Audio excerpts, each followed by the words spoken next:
మీ పిల్లలు పెద్ద అయ్యేసరికి నేను ఉంటానో లేదో నాకు తెలియదు, కానీ ఈ తరం చల్లగా ఉండాలని, రాబోయే తరం బాగుండాలని అనేదే నా ఆలోచన.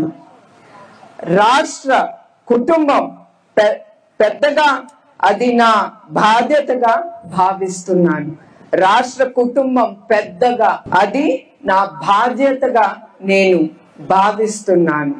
నేను శాశ్వతం కాదు, ఈ రాష్ట్రం శాశ్వతం. పూర్తవుతున్న పోలవరం శాశ్వతం, నిర్మిస్తున్న అమరావతి శాశ్వతం, రాయలసీమలో పారే నీరు శాశ్వతం, మాతృ భాష శాశ్వతం, తెలుగు తల్లి శాశ్వతం, తెలుగు నేల శాశ్వతం.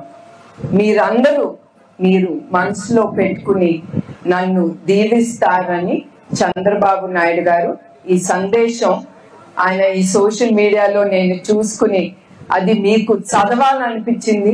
ఎప్పుడు రాష్ట్రం అభివృద్ధి, మనం ఉన్నా లేకపోయినా రేపు మనం చేసిన పనులు శాశ్వతం. మనం ఇవాళ ఉంటాం, రేపు పోతాం.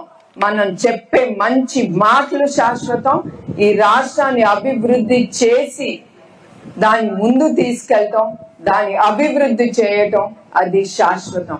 ఇప్పుడు హైటెక్ సిటీ అది శాశ్వతం, ఐఎస్బి అది శాశ్వతం, ఇన్నర్ రింగ్ రోడ్ అది శాశ్వతం, ఐటీ పరిశ్రమ శాశ్వతం.